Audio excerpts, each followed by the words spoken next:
Welcome to Subject to Change, a sustainability podcast. Do, do, do, do, do, do, do, do, do. Well, hello.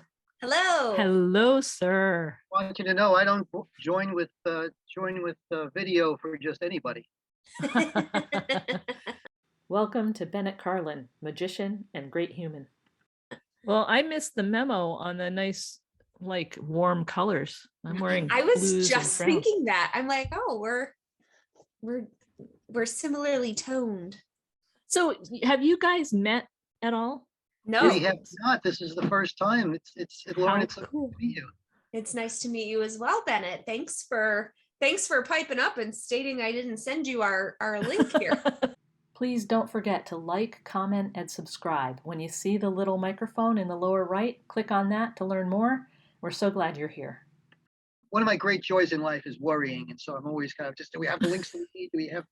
So it's we're okay. Well, I'm glad I could foster that for you. So Bennett and I know each other through DASNY, but he left DASNY well before I did and is working for CUNY now, right? Yep. Oh, And he's also been a teacher for quite some time, and Long a time. magician, and and a magician. just a really great guy to hang out with, and a balloon crafter. Power Rangers and Popeye. Do you do those awesome hats? I'm sorry. Do you do the awesome hat, the balloon hat? Absolutely. Oh, yeah. I started doing that. It was the silliest thing. We were, my sons are both grown now. They're in their 30s, but for their fourth birthday party, we were buying the supplies, the Power Rangers napkins and things. At the party store, they had this balloon twisting kit. Had some balloons, a few balloons in it, a book, and it's a palm pump, which is it's a little pump that goes here. That by the time you blow up the balloon, you've got 4 arms like Popeye. And I learned to twist a few simple figures for their birthday party, and that worked out well, and I loved doing it. And a while after that, my wife volunteered me to do balloons at an open house that her church was having, and so You gotta love your spouse when they throw you into the deep end like that, right? absolutely that's Award-winning balloon artist. And you're an award-winning balloon craftsman, twister. What am I supposed to say? Balloon artist? balloon twister, balloon artist. I don't know. It's a balloon artist sounds kind of. People say balloon artist. It sounds to me that sounds kind of lofty, but I mean, at the end of the day, it depends on. Yeah, it depends on if you're filling the balloon with helium or air, whether it's lofty or not. that's true. Right? A little trivia for you though: if you take the long, thin twisting balloons and fill them with helium, it doesn't have enough lift to be able to. You can't make a floating balloon dog. I won first place in a multiple balloon figure and second place in a single balloon figure. The first place was a rainbow caterpillar that I thought was I come up with at the last minute because I needed something. What was I going to make? And the single balloon figure I actually liked very much. It was a one balloon. It was a white dove, but it was fairly complicated. It was very exacting. If you had to make a little 1-inch bubble, don't make a 1 1/8 inch bubble. It was a very unforgiving figure. So I was happy with them both. Engaging. One of the things DASNY did, like a lot of state agencies, is had Bring Your Kids to Work Day. And we were trying to talk to them about design and construction. And Bennett connected with those kids in a way that no one else did, because he used elements of visual magic to illustrate the work.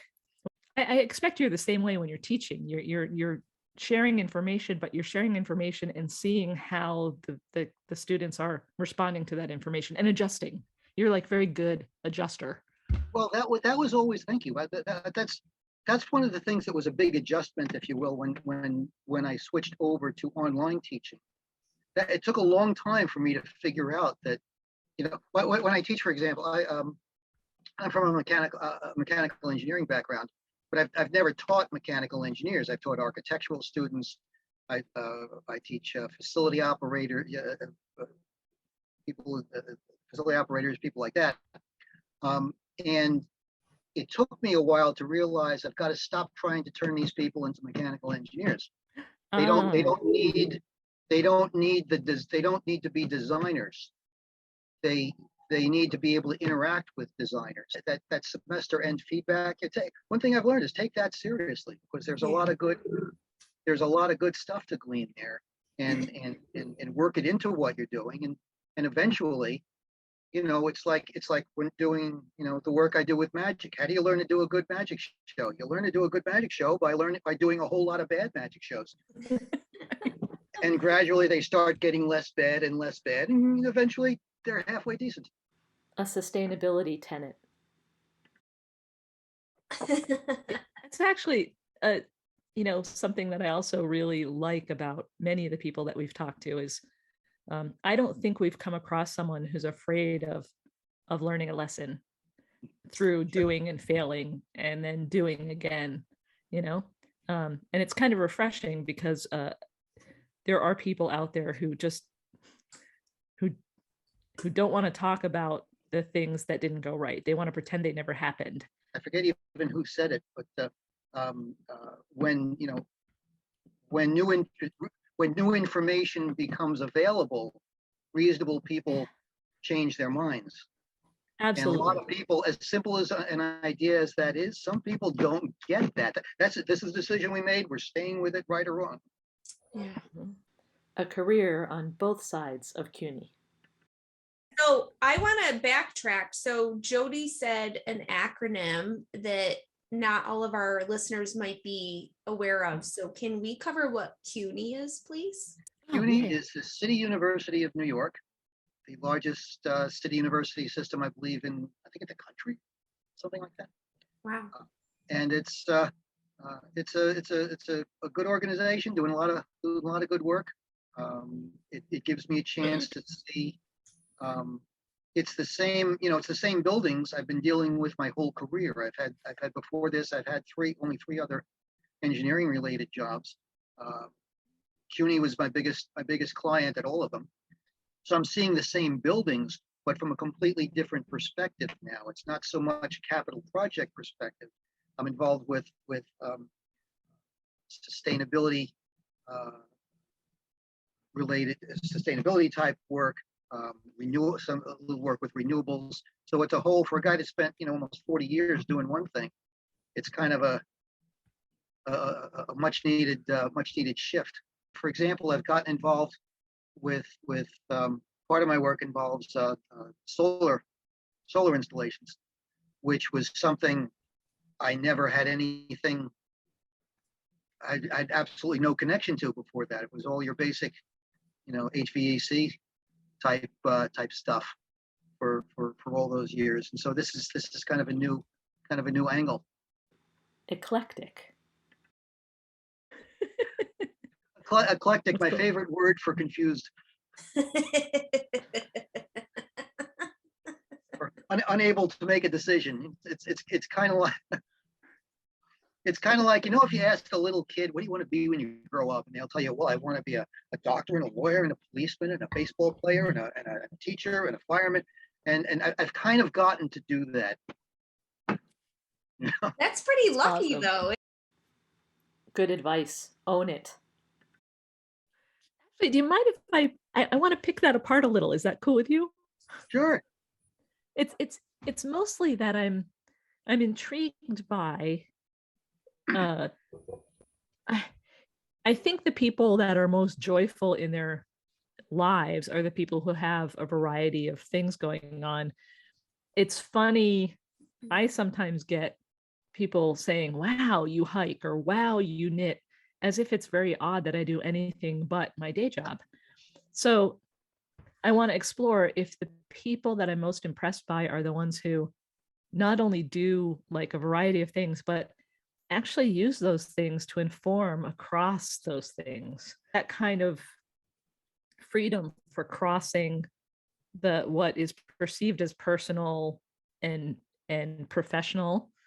Do you think, have you done that, first of all, repeatedly? Well, And how is that beneficial? well, Wow, that was very hard for me to pull out. oh, that's okay. That was really weird. I suppose it's natural that, everything you do to some extent informs everything else you do. There are people who are really good at separating out that, that home life, who you are at home, to, keeping that private. My home life, my private life is my private life, and this is my work life. I've never been real good at being different people. If I could be doing 20 different things, but you know what? I'm doing them all as the same person. And in sitting in my cubicle, I'm the same guy you're talking to now. At the end of the day, I'm the same guy that's doing a magic show, or that's twisting a balloon, or that's giving a lecture in the class. You gotta just get comfortable in your own skin and just do it.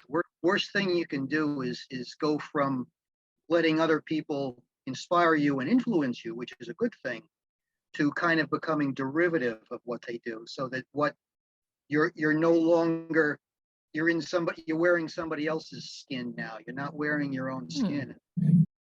Derivative designing.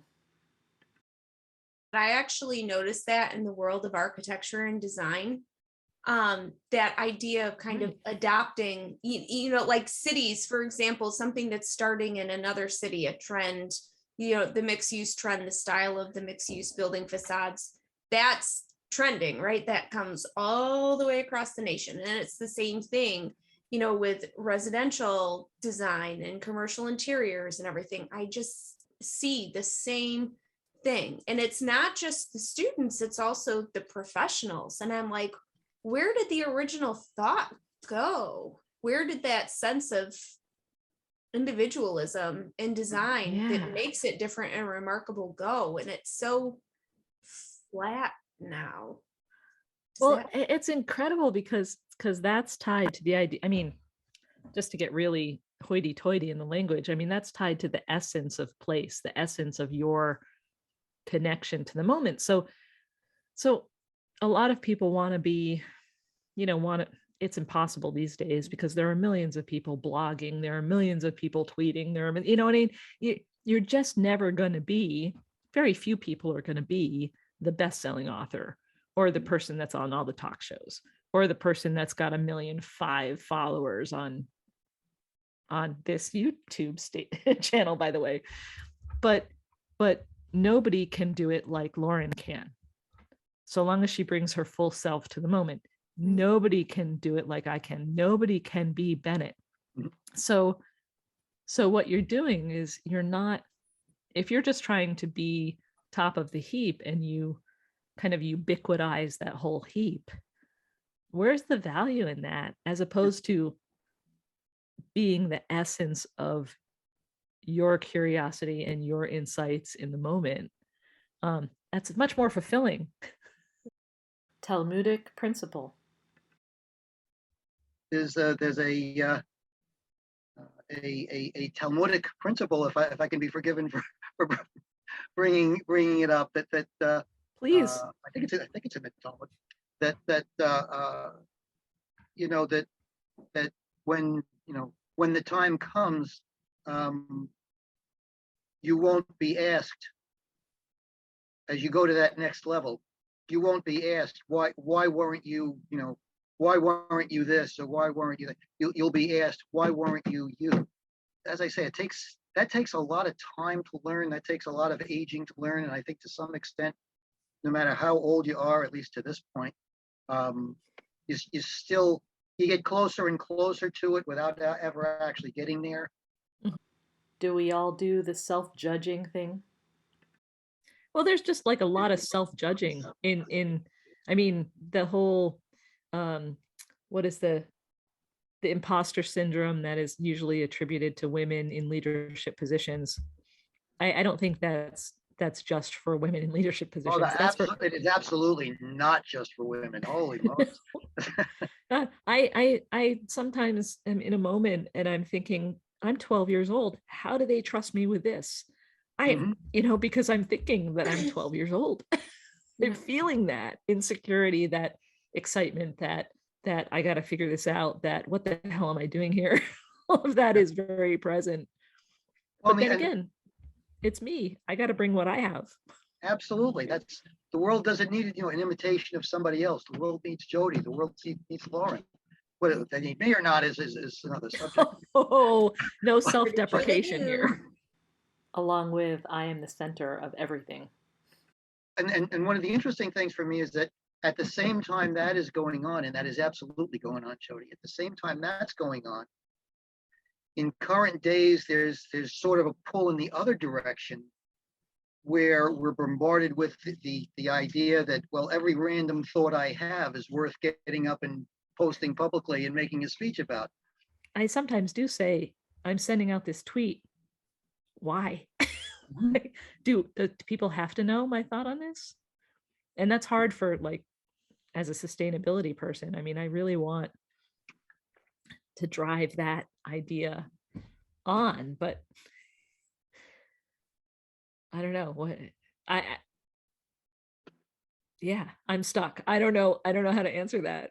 Is it valuable or is it not? It's valuable to me. Mhm. Okay, so maybe I'll land there. Citizen Kane. The movie, I love movie quotes anyway, but I think the movie quote I quote more than any other was from Citizen Kane. It was when the journalist was interviewing Jedediah, and he was talking about Charles Kane, and he said, "There's no great trick to making a lot of money if that's the only thing you care about." Yeah, exactly. Yeah, I actually, that's great.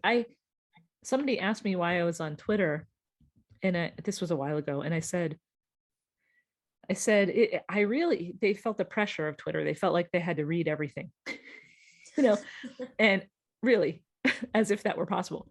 And I said, you know what? It's kind of like when I was a kid being in the car when my parents would drive us somewhere.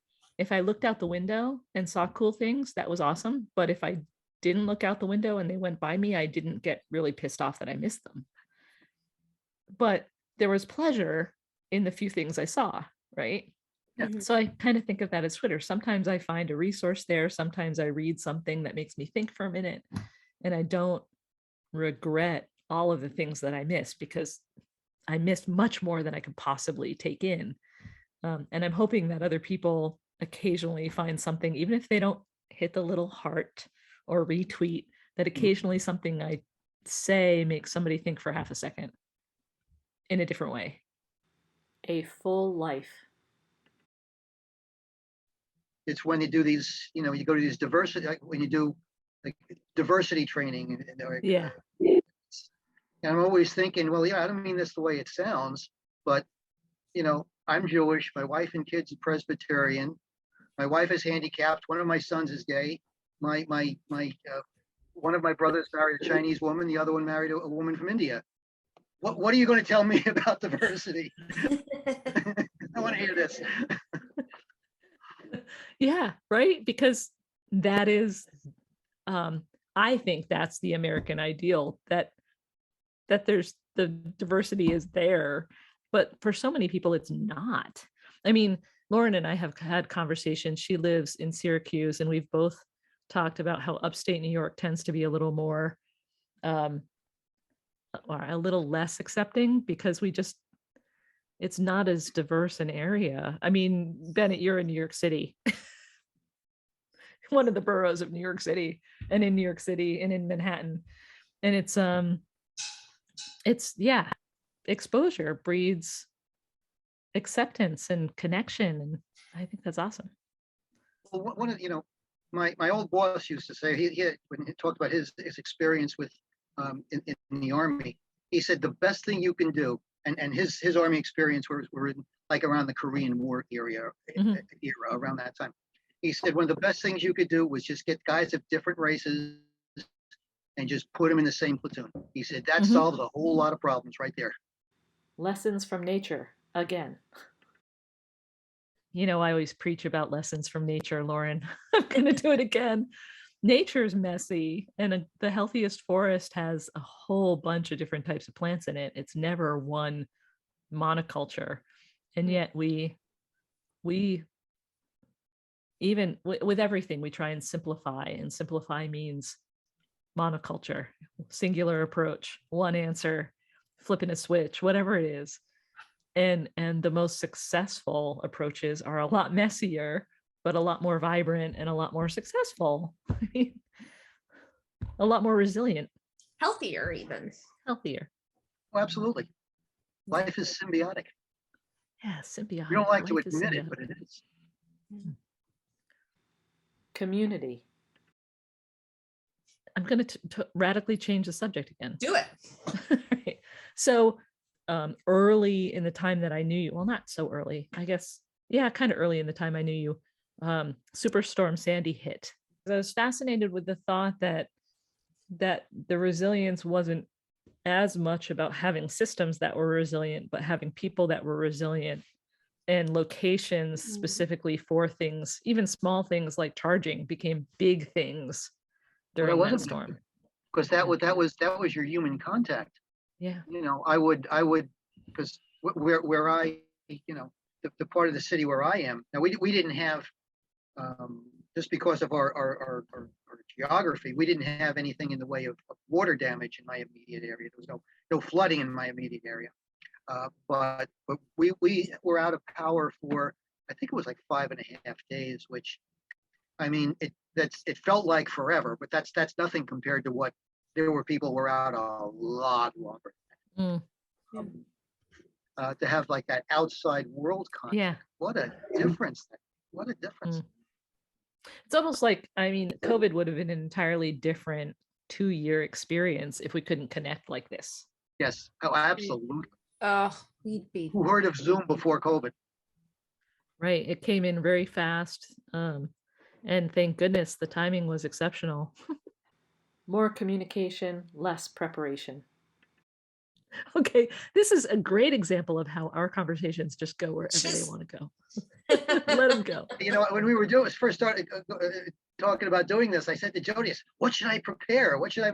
And she's like, Nothing. No, this is just. I think there's too much preparation in the world. We just need to sometimes communicate. Yeah. That's Where fine. did you get your Cheerios mug? I've been watching you drink out of it, and I find it comical for some reason. I do not know. This is I where this. China. Yeah, I'm sure, but I'm like, I'm gonna find a link. I'm gonna link to the mug. I'd be curious. I've had this. We actually have a mug collection. It's from different places we go. It's, you know, we've got a mug from this, and when I pick out a couple of mugs for us in the morning, it's almost like it's themed. It's like, what are you in the mood for? What do you? It's Cool. It's kind of a fun thing, and sometimes there's special memories. I find when somebody dies, sometimes I want their coffee mug.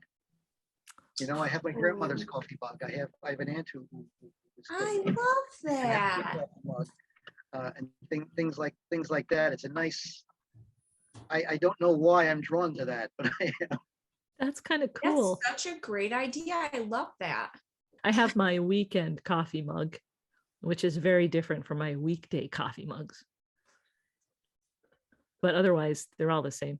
But does the weekend one have swear words, or is that reserved? No. For the week? Like, what's happening? It's a little bit. It has a little more room in it, and it's a handcrafted pottery mug that I bought at a craft fair.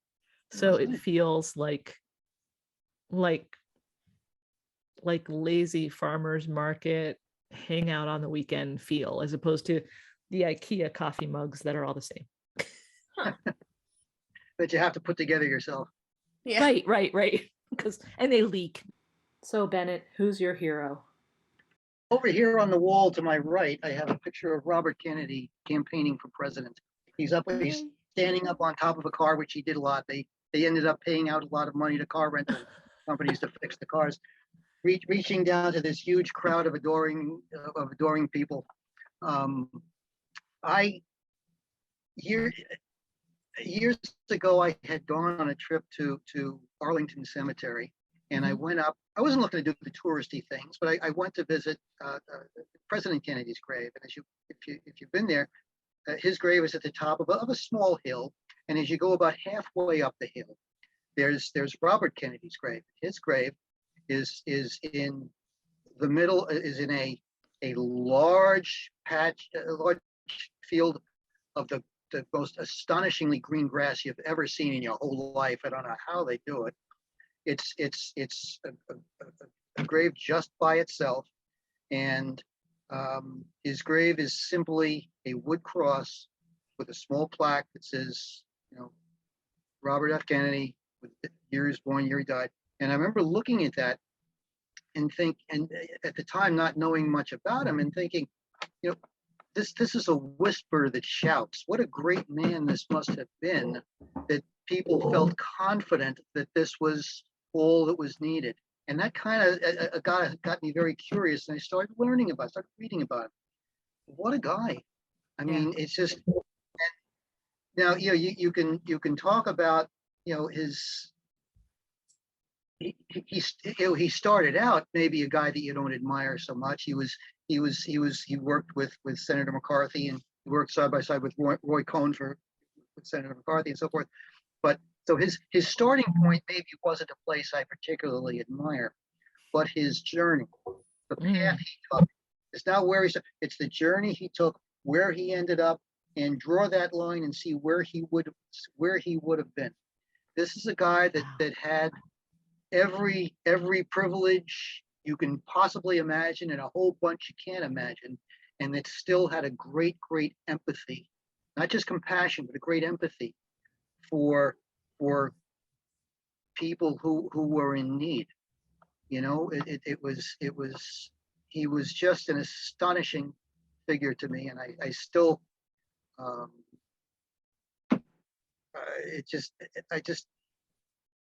this was a guy. I mean, you heard this speech. You've probably heard the speech he gave when Dr. King was assassinated.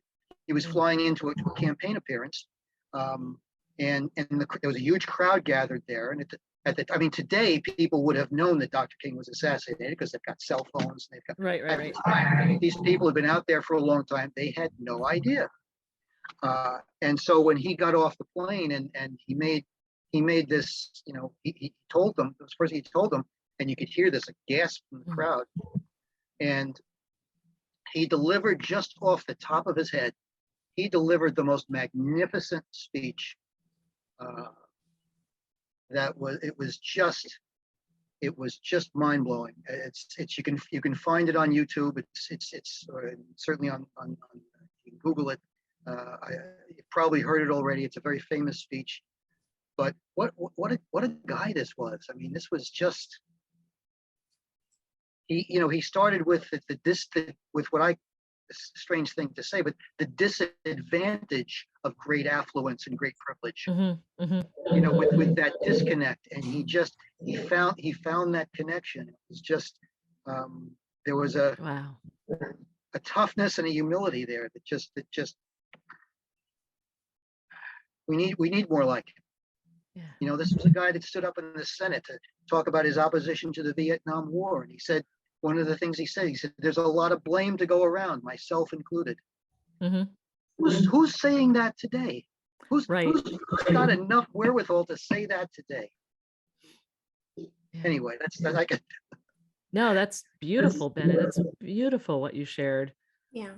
The impact and the acknowledgement that his greatness came from actually seeing outside himself. And I don't think enough people recognize that that's what is great. It's not being exceptional and being front of the crowd and being, the one who everyone's eyes are on. It's about recognizing what's outside yourself and cultivating that. Yeah. Wow. Thank you. Well, now I can't wait to hear your answer to this next one. What do we all need to focus on? What is the most important initiative that if everyone in the world could just stop for even 5 minutes and focus collectively on this one thing, what's the thing that you think would make the world better?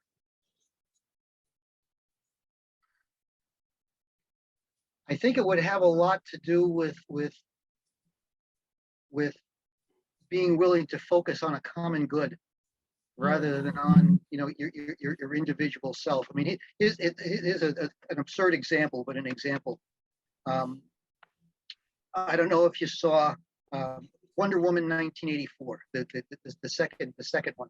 Yep. The basis of that movie, you had this evil guy doing evil things, and the only way he could be defeated was for everybody in the world to come together and give up all this gain that they had gotten through this guy and renounce that, and that would take away his power and so forth. And here's this movie about a woman who can pick up a truck and throw it. She's got these bracelets that stop bullets. She's got a lasso that makes you tell the truth. And the most unbelievable thing I found about that movie was that people all came together to for and gave up their own benefit for the common good. Wow. Wow. Bennett, I think you are a whisper that shouts. Lauren and I thank you for joining us for Subject to Change. Thank you so much for this. This was Thank Thank you. It was such a pleasure. a great experience.